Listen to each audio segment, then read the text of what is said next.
Hey everyone, welcome. My name is Marilyn Shannon, and this is the Breaking Free Show. And I'm so happy to have you all here today. It's always an honor, and I'm always excited.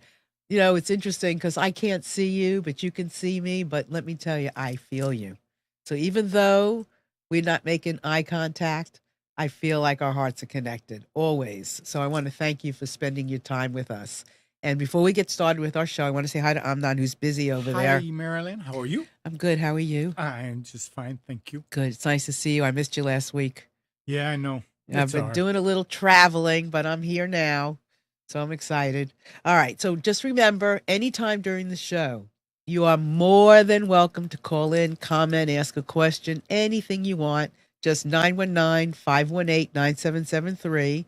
And if you're nowhere local in the United States or whatever, and you're calling from wherever, you can come in on Skype, and that is computers, plural, the number 2K voice, and you will come in on Skype voice.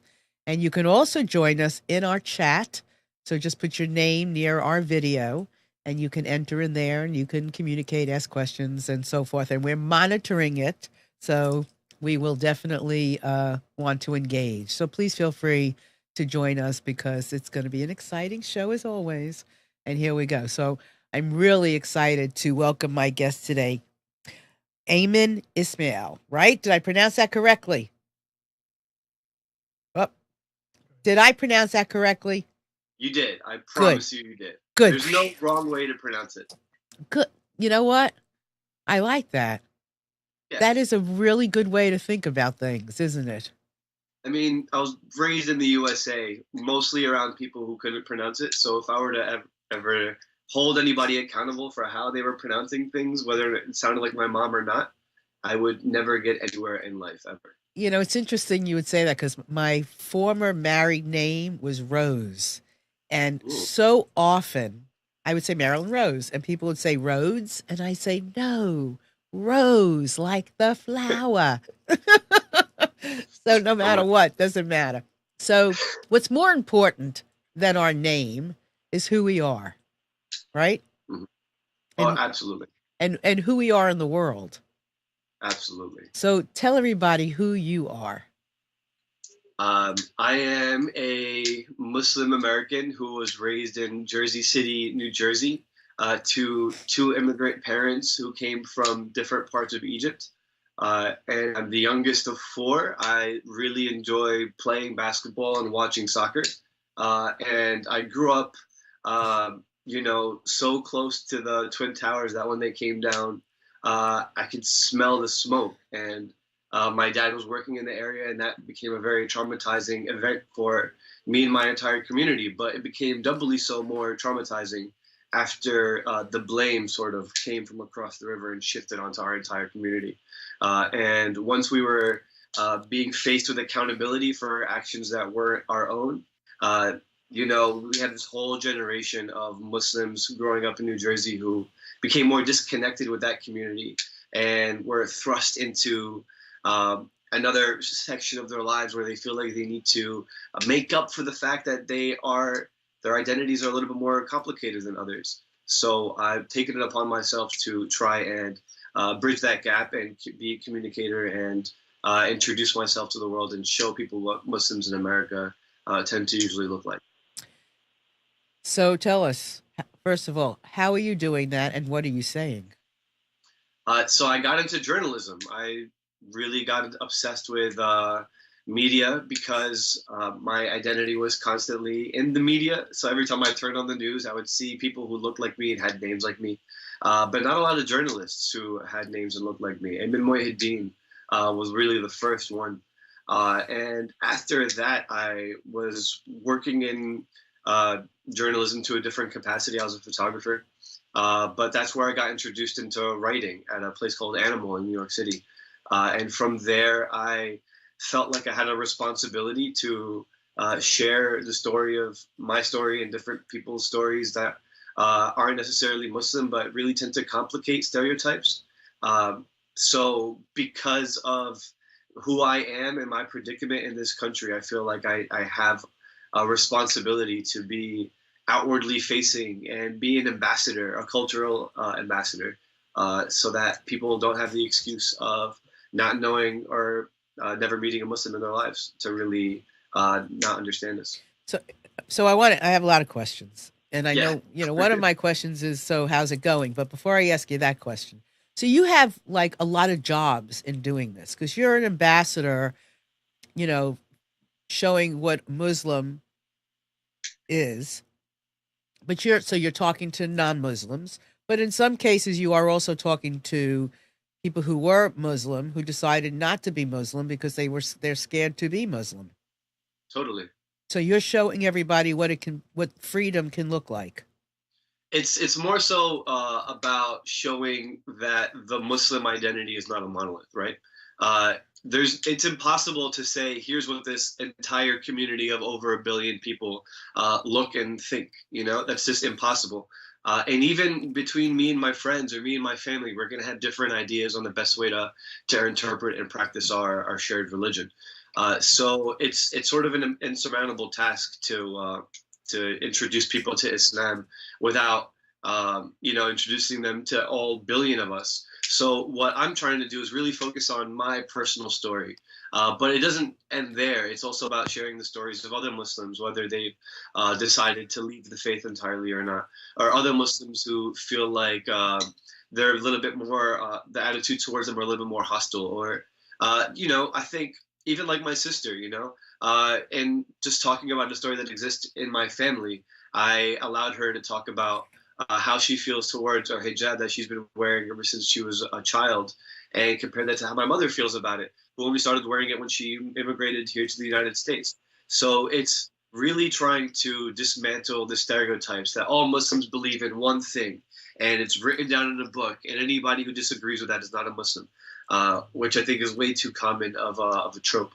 So I think, what I'm trying to do is just trying to introduce people to individuals and how they're connected to Islam.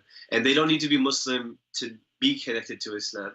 Somebody like Sam Harris, who I actually respect and enjoy, he isn't a Muslim himself, but I think that his ideas are essential to the Muslim American identity because they play such a prevalent role in who we are and how people see us. So the series that I'm producing at Slate isn't necessarily about outreach or trying to combat a certain kind of propaganda with a different kind of propaganda. It's about trying to understand who Muslims are in the West and the problems that they face and how complicated their identity could be because it's so public. Well, I guess if it was for me, if it was more of some more propaganda, it would come more from you. But because you're showing life and people's personal stories, it doesn't seem like propaganda to me. Yeah, that's always been the goal. I think it's very easy to be defensive about your identity when it's under attack. When the president of the United States makes a comment like, "I think Islam hates us," as a Muslim American who he's supposed to be representing, I'm going to have a lot of feelings about that. But I think what's more important is just introducing people to individuals who themselves are makers and shifters and what the American Muslim identity really tends to look like and how it's evolved and how we don't even necessarily agree all the time. I produced an episode about Muslim Christmas, right? And that was all about the complications that could occur when a Muslim wants to celebrate Christmas as a secular holiday, but there is that other side that wants it to stay Christian. So it makes sense that other Christians are telling Muslims not to celebrate, or other Muslims are telling other Muslims not to celebrate because it's a Christian holiday. So it's about making these issues more complicated than one side or the next. I'm never really trying to provide answers, just ask questions. Yeah, well, it's always better. I've been told long ago, don't tell when you can ask. Absolutely. And we don't those are words to live by. Yeah, we don't have all the answers. That's why these personal stories, like, I'm all over it. I mean, I love people's stories because they really do paint a picture. Like, I'm writing, I don't know if Chris told you, but I'm writing a series of books. And the series is called In Just One Afternoon because anything is possible, right? In just one afternoon. A baby is born, peace can be made, a rocket ship goes off. Just one afternoon. And my first book was In Just One Afternoon, Listening into the Hearts of Men. So I interviewed 20 some odd men about their emotional life journey. Now I'm working on In Just One Afternoon, Listening to the Hearts of Twins. And then I'm doing millennials, and then I'm doing divorcees, and then I'm doing families that have lost children. I mean, I'm working on like 7 at one time because I can't tell the story. But if you want to understand what a family could go through that loses a child, listen to their story, right? So I love what you're doing. Thank you. And the stories that you're coming up with. Yeah, it's. I think that's the biggest, the best way we can really spread some truth. You know, I think there's too many things that are too complicated to use as a political football, like the decision to wear a headscarf, you know, or the decision to leave Islam. I think part of the reason why it becomes so dangerous is because of how it's used in arena politics. You know, so I think in sharing individual stories and showing how they excuse me, how they don't always agree, and how even within certain communities, there's a lot of discourse and there's a lot of conversation happening about what the right thing or the wrong thing to do is. So I think in introducing people to individuals and sharing their individual stories, we can really complicate the narrative and make it harder for propagandists, whether they're at the White House or they're operating their blogs from home, to make it harder for them to describe any community as a singular monolith. Right. Well, it's always interesting, and you know, we don't want to just band-aid something. Band-aiding is running away from it, right? We need to get into it, and we need to understand it, learn about it. But running away is a band-aid. So we need to expose it and be more transparent. So I want to go into some of these stories with you. But one of the things that is interesting to me is how Christians would tell Muslims not to celebrate, or how do they tell Muslims not to celebrate Christmas? Because I think that's interesting, because I'm Jewish. I know a lot of Jewish people who have Christmas trees, and I've never heard anybody tell a Jew not to have a Christmas tree except for another Jew. So how does that work? Yeah, so there was that one commercial that came out. That was like one, you know, a Christmas holiday commercial by Tesco. Excuse me. And in it, they had like a split second of a Muslim family sharing a Christmas turkey. And that sparked a huge amount of outrage. There were people on talk shows and writing blog posts and really disseminating the information that, you know, Muslims shouldn't celebrate Christmas because they don't celebrate the birth of Muhammad. So why would they celebrate the birth of Jesus? And that was picked up by major news outlets, and it became a huge part of the conversation in singular Muslim families deciding whether or not they wanted to get a Christmas tree. So even in me deciding that I wanted to give it a try with my wife, because we moved into a new home together, we just got married last summer, and we weren't sure whether or not we wanted to try to get a tree because we were worried about what message that would send to other Muslims or to other Christians. So this seemed like an opportunity for me to just try to tell our story as it was unfolding, and inviting other Muslims into our house so that they can react to it. And we had both people who decided they never wanted to celebrate Christmas because of how upset it would make Muslims and other Christians, and we had people who wanted to just do it because they liked lights. And they didn't really see it as a religious holiday. So it's definitely something that can go both ways. And I'm interested in having these conversations that, you know, nobody's really right or wrong. You know, it really could go both ways. It's really up to the individual, up to the family. So I think these are the conversations that we should be having more, because it doesn't try to put people into a box. I'm not trying to describe Muslims as people who either do or don't. It's, you know, we talk amongst each other. We try to figure these things out together as a community, but we don't always agree. And we, a lot of times, just do our own thing. So I think those kinds of stories are going to be the best kinds of stories to try to illustrate how complicated it could be to have an identity that's so public and so often talked about. And I think what makes the the Jewish and the Muslim community is so similar in that, right? Is that our identities are so public and used as in arena politics.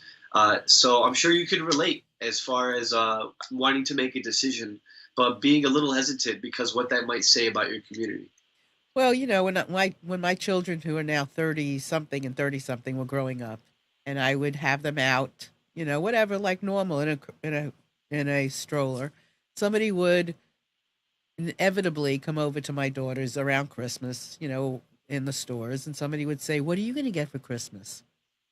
And my children, would turn around and say, "We don't celebrate Christmas." Now I would be cringing. This was a long time ago, right? So this is like 30 some odd years ago. I cringed when they said that because at that time I would say, "Oh, shh, don't tell them that." Just like, just shh. But they were like 3 years old, 4 years old. And I didn't know any better. They knew more than I did. I cringed. They were honest. Now, Yeah. and I've grown up, so I now don't cringe. But, this is all part of why we're doing this show and why I do pretty much everything that I do in the books, in my speaking with the show, because I want people to see people. Yeah. I want people to understand. I want us to understand each other. And the more we do, the less fear we're going to have and the less somebody else is going to control us and, all that kind of stuff. I want us to be transparent and to just get each other. I can't imagine why we can't. Yeah, and after 9/11, the sentiments towards Muslims was at an all-time low, and we're sort of returning to that again uh, because of the rise of ISIS in Iraq and Syria, and because of the rhetoric and the way that people are proposing the solution as banning a certain religion, and then we'll become safer, And I think that's really a useful tool for politicians and for people who want the easy solution to really complicated problems. But I think there's a really human consequence to that kind of rhetoric, and it's having other people believe, yeah, right, the only way to stop terrorism for good is to get rid of all the Muslims. So I think that kind of rhetoric is dangerous because it doesn't make us any safer. One, and two, you're going to be alienating people who are loyal to this country, who do love life here.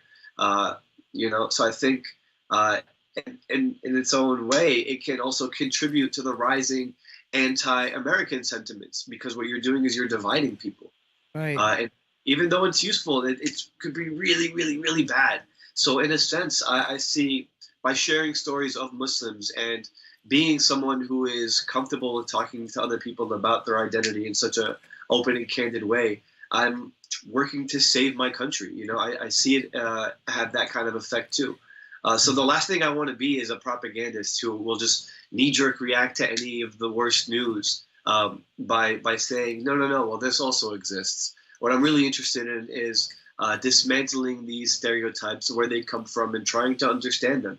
And having the people who believe it to be true or believe it to not be true really share their ideas about where it came from and how best to talk about it. Yeah, it's great. I mean, and I feel like you're my Muslim brother. Well, I feel I'm, in talking about all these things, and I want to show some of the PowerPoint too. That I put a little slide thing together with some of the pictures you sent because I want to hear some of the stories. But at the same time, I'm not a gun person, right? I don't believe in guns either, but I don't believe in getting rid of all the guns are going to make a difference. And we're not going to have tragedy because there's all kinds of ways of creating tragedy without a gun. We have to get to something else. It's not just getting rid of the guns isn't going to make all the difference. So so I put these pictures together. So I'd love to go into some of these stories so that we can really start to shine a light on some of what you can share with us about, Muslim and Islam and, the people. So we have a better understanding. So you have that? Okay. So let's start with the first. Okay. Well, let's start with the first one, whichever one's first. Is that first? Oh, yeah. All right. There you go. Tell us. Before I started working on this series, I was still just working at Slate as a capacity of a video editor. So we went together to the RNC in Cleveland, the Republican National Convention, where they were selecting Trump to be the candidate to run against Hillary. And before I even got my credential, I'm waiting in line to get my badge.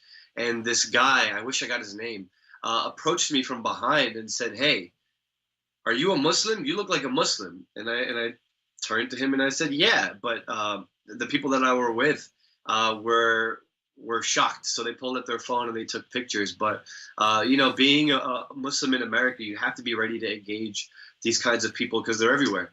But we talked immediately about the Prophet Muhammad alayhi salatu about you know, the story of Aisha, one of his wives that you know, her age is really contested.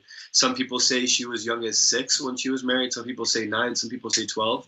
But either way, this is something that I think the right has really clung onto as a way to discredit the entire faith at large, and accuse any person who is a practicing Muslim as being you know, sympathetic with to pedophilia.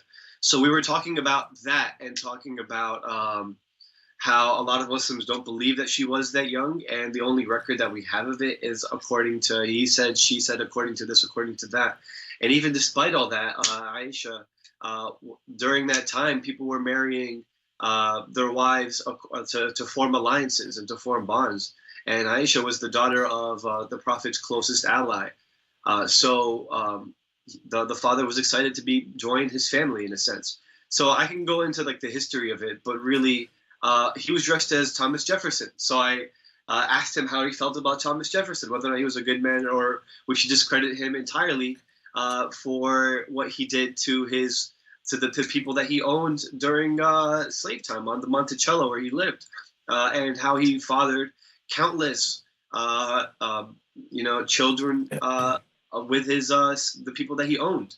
And he's refused to believe that. And the line erupted in laughter because he was a guy who dressed up as Thomas Jefferson but didn't know the story or the controversy surrounding that character. So I think what I was able to do was have him, you know, be in a setting that was comfortable where he could talk to another Muslim about the things that he is afraid of or feels is controversial that he might not be able to bring up with other Muslims or in a different setting. And I also had him think about his own idols and the people that he looked up to, and whether or not we should really be discounting people for things that other people say about them. So that was really good. No, finish. Go ahead. Yeah, and I was really excited about it. And that was, you know, that was me walking into the RNC, and this would happen countless times, you know, throughout that weekend. And I filmed and shot all those interactions, and it became a video that was published under the headline, "The Party of Jesus Meets a Muslim." And it became, you know, it got spread around because because I was able to have these common, collected conversations with people who were very, you know, assertive with their beliefs about who I was before even meeting me. So I really hope that could be the first episode, really. But it would have inspired the series that I'm producing now. Are you still in touch with this gentleman? No, I never even got his name. After that, he sort of stormed away. Which sucked. I would like to say that, you know, a seed was planted. You know, I'd hope so. And if not for him, maybe somebody else who saw the video of us arguing or saw the rest of the video where we all got to talk to different people. Right. Well, it could just be somebody watching our show today. Yeah. Who sees that? You never know. I mean, we never know where our seeds are where our seeds are going and how they're being planted and who's getting them and where change happens. But just keep doing your best. Exactly. You must either have to know a lot about a lot of things, or you're learning as you go. I'm always learning. Always learning. Yeah. I don't think you can ever finish learning. Least of all when it comes to something as heavy and complicated as religion. And one of the things that I found to be the hardest obstacle is that everybody has learned it in their own way, and everybody practices it in their own way. And that's just when we're talking about Sunni Muslims in Jersey City, you know? So it gets even more complicated if I were to talk about religion in a place like the UK or Bangladesh or Turkey or even China or Russia or Cuba, you know? So I think the hardest part is, you know, never presenting myself as being a scholarly source on Islam or, you know, presenting myself as having the answers when it comes to God. This is really just about illustrating the experience that is so common when not even growing up Muslim in the West, but really just growing up as a misunderstood minority, you know? For example, one of the reasons why the hijab episode is my favorite is because I got a lot of comments from Jewish families and Christian families, all these different kinds of Orthodox religious groups who felt like they themselves couldn't be themselves because of the attached stigmas to the ways that they dressed or the way that they carry themselves or interacted with the opposite gender or all these other things, and how that really affected their families. So I'm really interested in dissecting these really politicized Islamic tropes and going in the opposite direction and making it about family and in your relationship with your mother or relationship with your brother, etc. Yeah, well, that's what I love so much.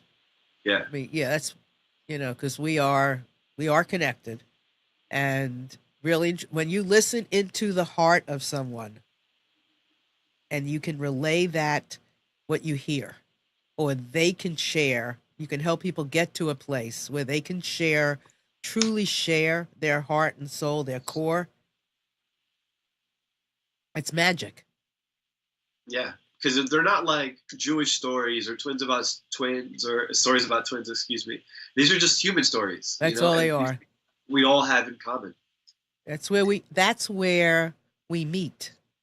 Hmm. That's where we connect, is within those stories. You know, when I started doing the book about divorcees, for instance, Hmm. I knew that a lot of people pass a lot of judgment, me included, on divorcees. Like, why did she leave her children behind? Why did he leave his children behind? Or why were they like this? Or why were they like that? And when you listen to their stories, you can understand when you are like surviving or you are just trying to get out with your life. You can understand some things. I interviewed a woman who was married 6 times. Now Wow. I could pass a lot of judgment on somebody who was married 6 times. But when you listen to each story, and as it led into the next one and the next one and the next one, it is understandable when you want to be in love and you want to be loved, that you keep trying and you keep learning something along the way. What's about the judgment? It's like your name. Who cares Hmm. how many times this woman was married?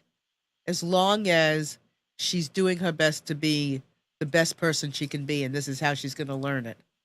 Who cares? So, it's fascinating. And so Yeah, that's. I gotta agree. I think nobody has the ground to judge anybody for any reason, and I think one of the biggest things that I've learned from my experience being like a Muslim journalist is, uh, you know, once you cross that barrier where you get through to somebody and they stop judging you based on all these preconceived ideas that they have about who you are or what you believe before even getting to know you or talking to you. Once you get past that, everything becomes so much more easy.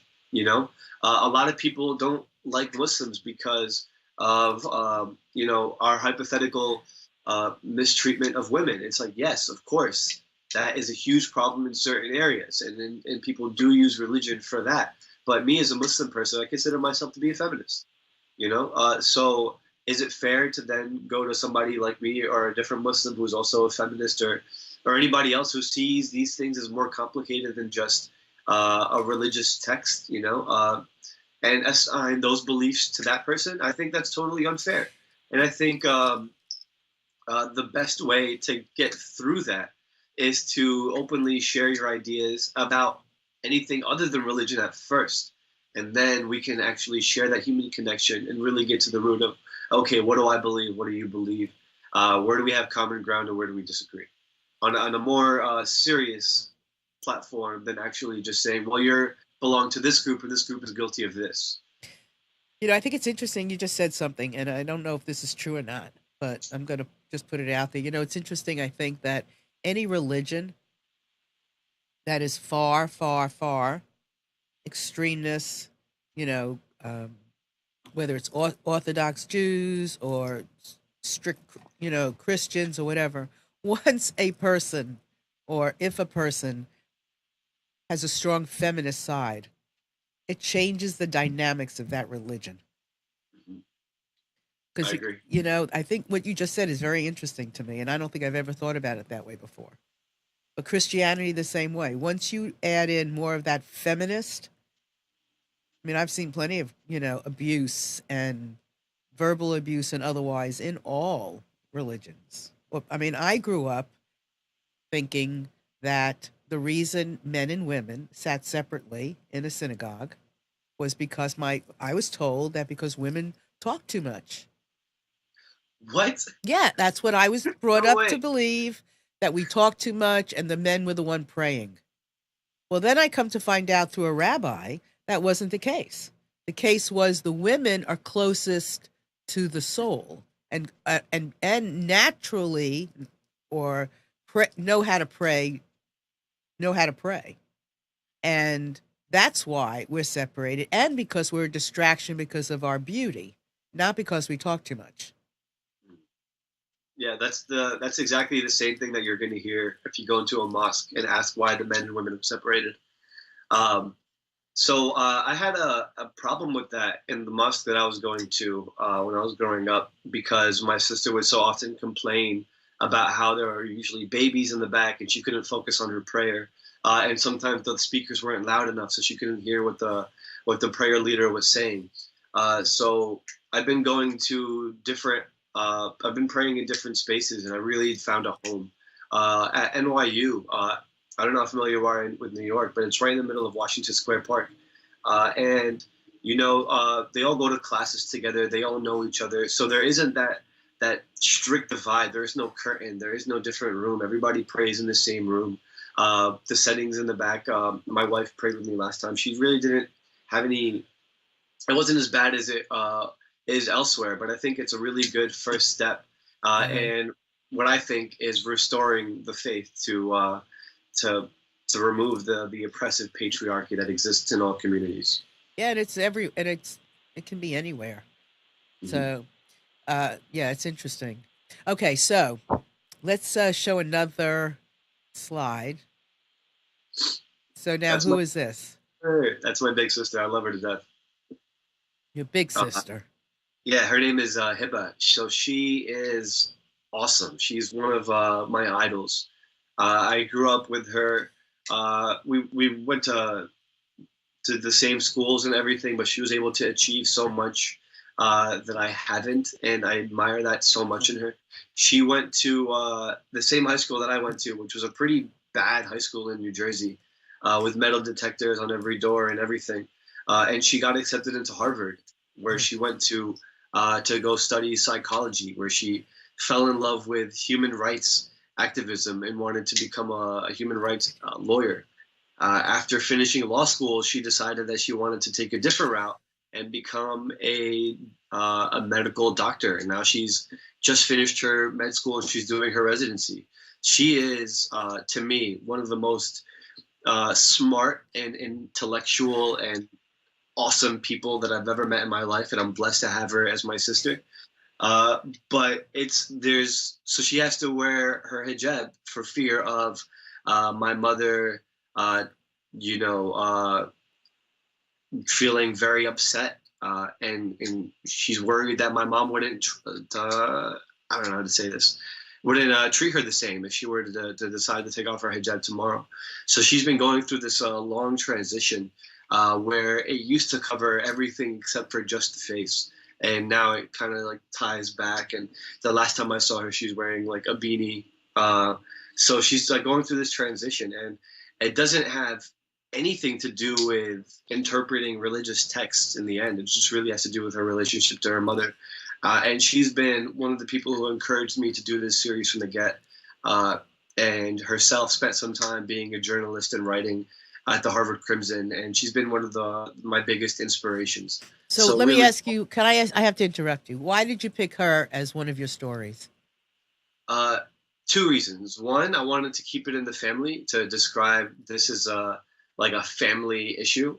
This is something that each woman has to grapple with, whether she wears hijab or not. It is something that I think comes up once in a while at least. But for my sister, it comes up a lot. And because my mother didn't really wear hijab until she came to America, she wasn't allowed to back in Egypt because of its relationship to the Muslim Brotherhood, and that was an outlawed organization during the time. So even though my mother had her own convictions and wanted to wear the headscarf deeply and felt like it was her religious duty, she wasn't able to until she came to America, where she was exercising her religious freedom to do so. So I think that in itself was a big motivator to. She felt a responsibility to convince my sister that that is the truth and that what she believed is the truth. And I have to empathize with that. You know, she's a mother. Her responsibility is to her children. So for her to see her daughter not necessarily believe in the same thing, I have to expect that hurts. Mm-hmm. So I thought that was a compelling story, and one that I think a lot of people could relate to, not just in whether or not they wear hijab or not. But I think both of these women, my mom and my sister, are very smart and very articulate. And I felt like it was a story worth telling. Yeah, I love that. And I love that it is a personal story because it gives insight into you as well. Yeah. So tell me something. And we have more to show, but again, I'd love you to tell us, what is the Islam that you want us to know about? What's your Islam? So my Islam is not the same as the Islam that I want everybody to know about. Okay. I don't think there is a such thing as a singular Islam. We're talking about a relationship that an individual has with God. You know, the way that Islam is practiced and has always been taught is that there is no pope. You know, there is no top Muslim official that is supposed to guide all of the Muslims, all the believers. So inevitably, after the death of the Prophet, who was the last leader, the last spiritual leader, before the caliphs, who were all political leaders, you know, every Muslim is expected to be taught how to interpret and learn their religion. But what happened when I was growing up, and what happened when my sister were growing up, and a lot of other people, is that they were taught what to believe, and that's very different, I think. So right now, I feel like with Azhar University, that used to be the highest institution of Islam in the world, it's been corrupted because it's become a wing of the government, and they're not elected anymore. The muftis, they are handpicked by the president. So I think these are all things that people need to take into account when trying to describe Islam as being a set of beliefs. It really is just the core set of beliefs that you choose to adopt, you know, and then everything else is between you and God, really. So I could be somebody who says, you know, modesty for me is like a really core part of who I am. And there could be another Muslim who says the same thing about cleanliness, or somebody who feels the same about, you know, protecting people and being a politician and representing people. Nobody's really correct and nobody's really wrong. In the end, it really comes down to how your relationship is with God, because that's really the only person or the only being that's gonna judge you after you die, and that's core Islam principle. But what Islam isn't is Sharia that exists in Saudi Arabia, or how it exists in Turkey or Egypt or anything else. What Islam isn't is how it's practiced in the caves in Afghanistan versus how it's practiced in the streets of Cairo versus these are all different kinds of Muslims, you know. And I think the sooner that we stop treating Islam as being a written down core set of beliefs that every Muslim believes is equally important, then I think we're never going to really understand who we are as people, you know, and I think it's going to only make it more complicated when really trying to understand who your Muslim neighbor is, or why some Muslims will eat at Burger King and some will only eat halal. You know, I think my Islam is very much between me and my God, and I really don't want to issue fatwas and tell other people how to practice their religion because I'm not a scholar in any capacity. But I do believe that if you in yourself believe that what you're doing is correct and you took the time to read everything and do your due diligence and discover your faith for yourself, then I think you'll be prepared to meet your creator. So what are the core beliefs of Islam? So there are the five pillars, right? And it's believing that there is only one God, and believing that the Muhammad was his last prophet. We also believe in Jesus, and we also believe in Moses, and we believe in Abraham, and all these people as being holy. And then there's the fasting and the daily prayers and the giving to the poor and the needy, and then the practicing the Hajj and making the pilgrimage. And so those are the five pillars. And there's also like the six pillars of Iman, like believing in angels and believing in all the religious texts, which include the Old Testament, you know? So there are all these core beliefs, but none of them really include, the headscarf. Is the headscarf a core belief in Islam? No. Is Sharia a core belief in Islam, and having to fight in a jihad a core belief in Islam? No. These are all things that would exist within the fold. And I think anyone describing these things as having one definition and all this definition is shared by all Muslims, and anybody who tells you different is a liar, I think that is the hardest, that is the biggest obstacle for actual Muslims who just want to practice freely.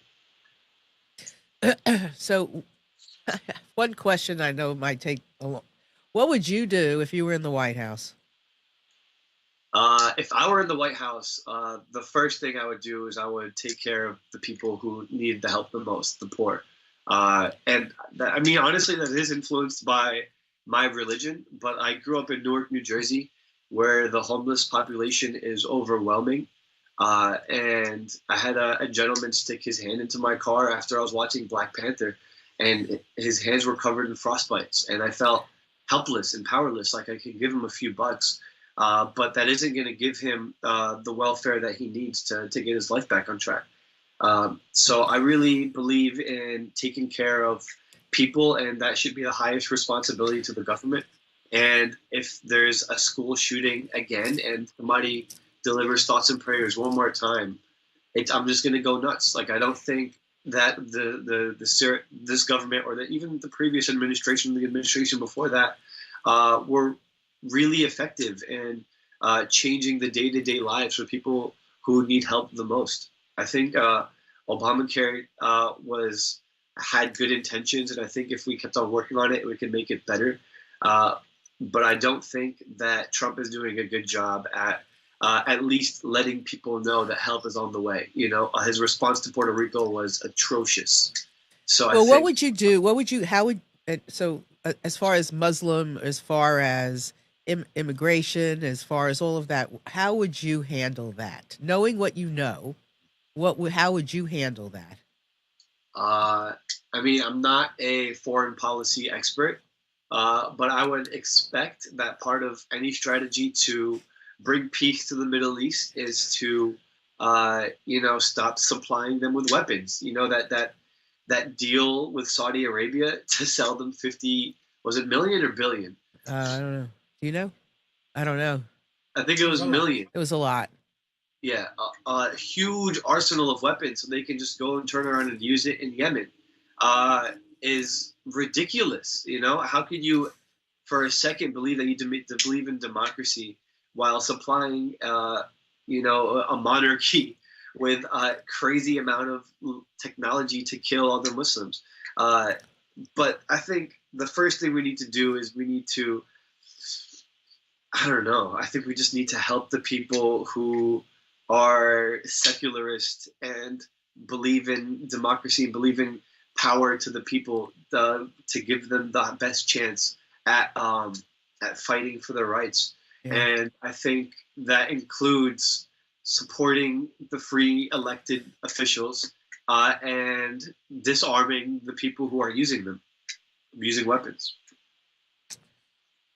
Good answer. Okay, and when there's more to talk about with that for sure. Terrible answer. I'm not a foreign Yeah, I know. policy. No, I was curious to hear what you had to say. No, there's so much to talk about with Yeah, you. I mean, it's an endless, because I mean, you bring so much to the table, and it's an endless. I mean, to dig into a culture, to dig into a religion, to dig into a person. There's a lot to share. We're many facets, so there's a lot. yeah. I wish we can keep in touch and keep this conversation going.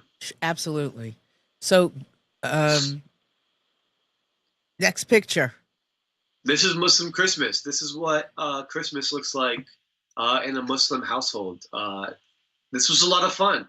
I've invited a lot of my Muslim friends from the neighborhood, some more religious than others, to talk about whether or not they themselves would celebrate Christmas and how they felt about Right. me and my wife having a Christmas tree in our home and exchanging presents. And we had a lot of different answers. Nobody really agreed with everybody on anything. So I think this to me perfectly illustrated how complicated it could be to have an identity that's so public when wanting to do something as innocent as just getting a tree and putting it in your house. Absolutely. All right, next one. Let's see. I know we have. There we go. Yeah, after the tragic shooting at the Pulse nightclub, I went to. This is before the series started. I went to the Stonewall Inn in Manhattan, in the Village, which was the scene of a very inspiring and incredible uprising of the New York City homosexual community after endless abuse at the hands of the people expected to govern them and keep them safe. So there was this huge vigil in solidarity with the victims of that massacre, and in that crowd were Muslims, and in that crowd were gay Muslims also. So I think these are people that I respect a lot and believe that are going to be the most important voices when talking about homosexuality in Islam and the Omar Mateens of the world and the Saudi Arabias and everything. I think these people they seem to have an antidote, and they tend to be better Muslims than me or anybody else that I know. It's interesting that that would even come. Not that you don't have homosexuality, but that would be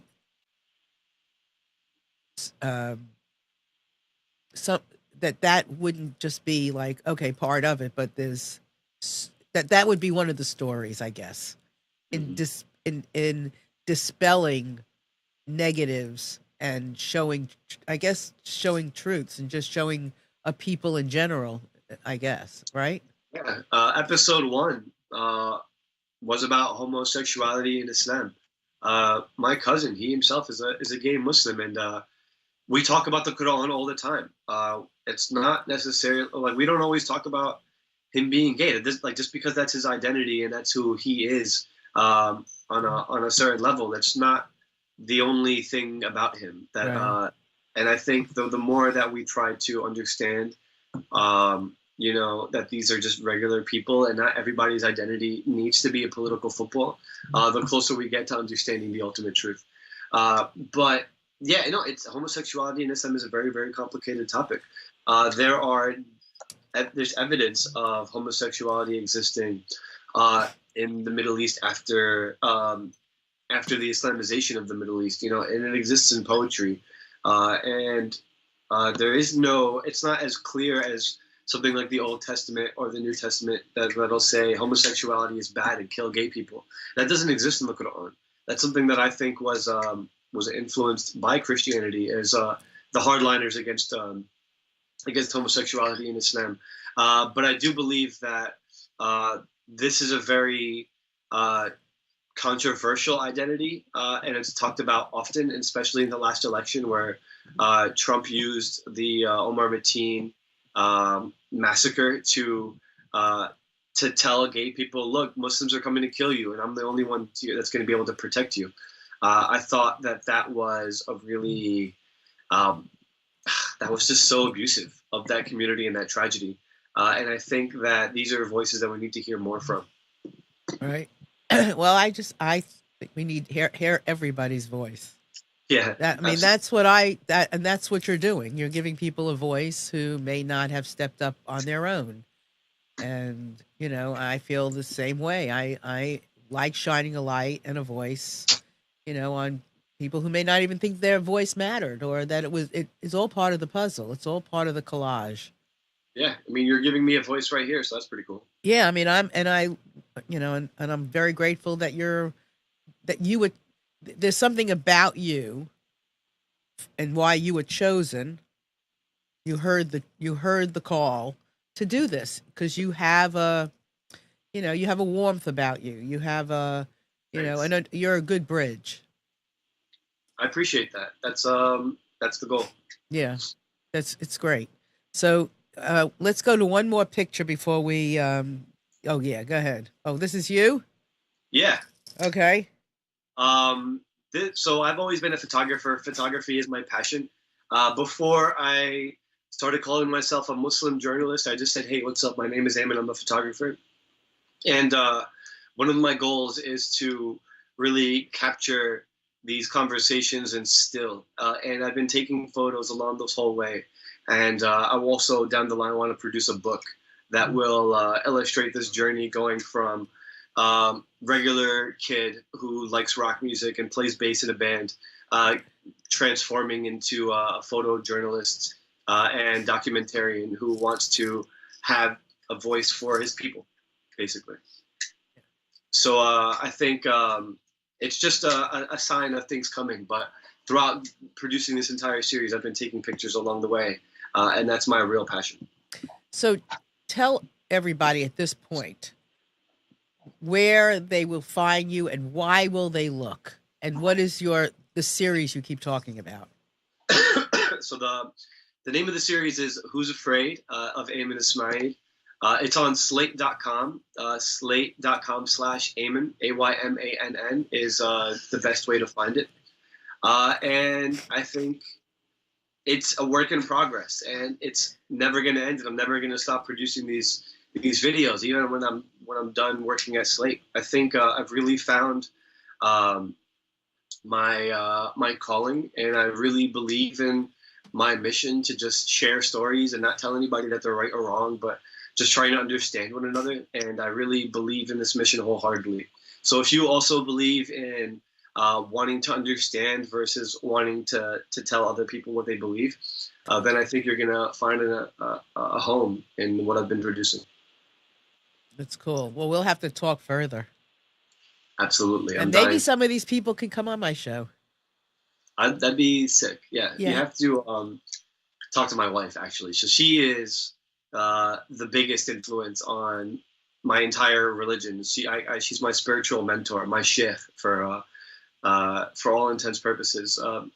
So she herself is one of the most insightful and enlightening people that I've ever met. And I think that you two would have an awesome conversation, especially when it comes to feminism and caring about people. She's a journalist as well. She's a chaplain, so Oh, she chaplain. is yeah. So she is trying to use her religion to reach people in their worst times and help guide people when they need it most. Yeah. And she uses religion to do that. And yeah, everything she says is gold. But I'm just in love. So I'm going to say that. Well, I think it'd be great, and I would love to, have her and your sister and even your mother. Yeah, would love you. I mean, we could certainly give some time for all of this because you know it would be great to bring it alive even more. Yeah, I love what you're doing, by the way, and I can't wait to read this series of books that you Thanks. mentioned, and I really do think that our missions are aligned. Yeah, I most certainly. And when I was interviewing people, I mean, I had my own. I mean, my own prejudices or my own misunderstandings, and I interviewed a gentleman who was bisexual. Now, I am not bisexual. I'm married. I have a husband. I can't even imagine. But after listening to him, I can understand how somebody could be. And I Mhm. think that's the point. I don't have to be scared of it. I just understand it, and I'm not it. Yeah, Period. and I think whether or not people need to be understood or not, that's one thing. But I think just dignity is another thing entirely, Yeah. And being able to exist and not just be tolerated, but also be respected. And I think that's something that everybody should be afforded, at least when you first meet them. Absolutely. So here is my book. Amnon has it handy. This is, oh, you did? In Just One Afternoon, Listening to the Hearts of Men is on Amazon. My next one, oh my God, it's coming out soon. Coming out real soon. In Just One Afternoon, Listening to the Hearts of Twins, very soon.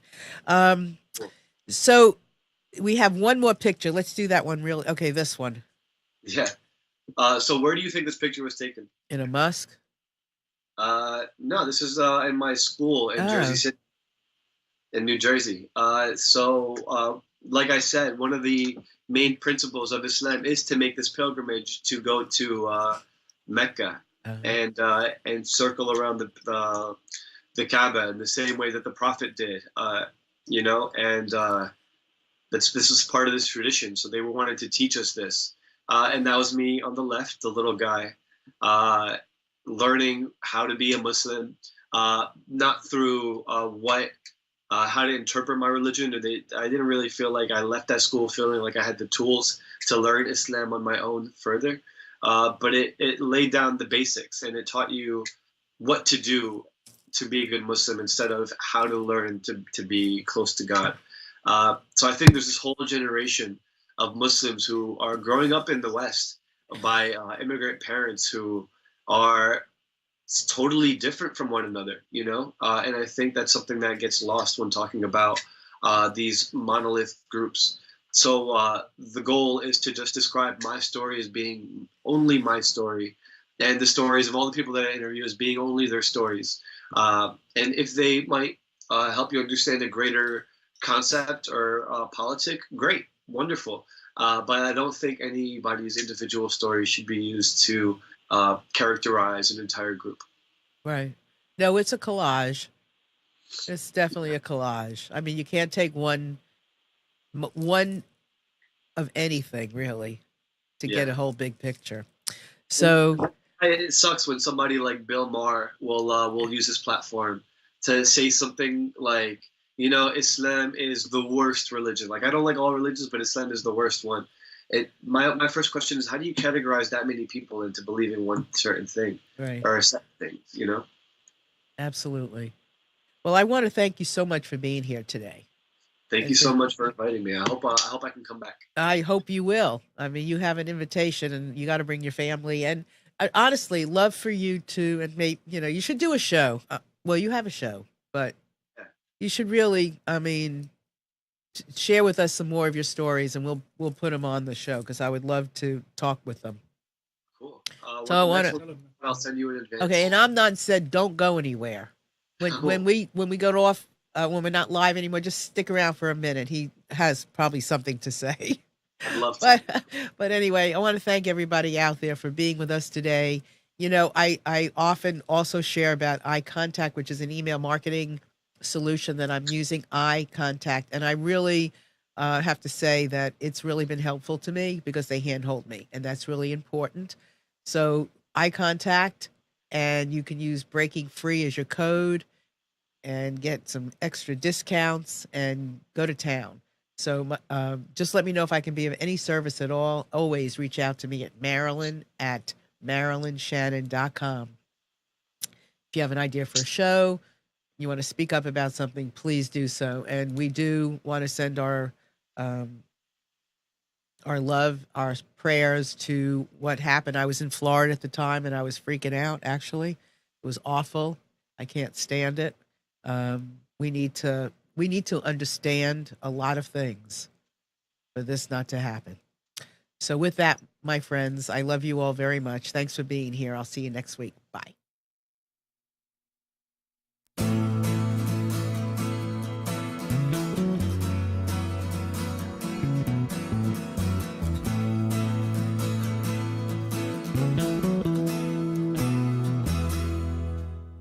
You are tuned to the Nissan Communications Network. If you tuned in too late, you can always watch each program in its entirety or download an MP3 audio file of it in the archives section at nissancommunications.com. Don't forget to subscribe to our YouTube channel, follow us on Twitter, and like us on Facebook. Sponsored by Telestream's Wirecast software, StreamingGear.com, Carolina Apparel, and DeltaForce.net.